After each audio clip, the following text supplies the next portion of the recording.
যে যখন ডাকাত ধরে কিছু ধরে পুলিশেরা গুলি করে, পুলিশে কোথায় লাগে? পায়ে লাগে, স্পষ্ট ভাবে পায়ে লাগে। আর আমাদের এই আন্দোলন সংগ্রামের বিশিষ্ট আবু সাইদ এইভাবে মুখ পেতে দিয়েছিল। কতদূর আপনারা দেখেন নাই এটার মধ্যে কতটুকু পার্থক্য ছিল? যে আপনার আমাদের টাকার বলি, আমাদের টাকার বন্ধক, আমাদের টাকা পোশাক পরে আমাদের ভাই আবু সাইদকে কিভাবে গুলি করলো তারা?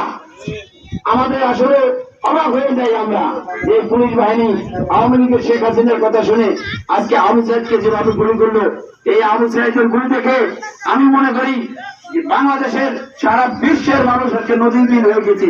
সামনাসামনি এরকম আন্দোলনে একটা মেধাবী ছাত্রকে গুলি করে মারা, এটা কেউ সহ্য করতে পারেনি।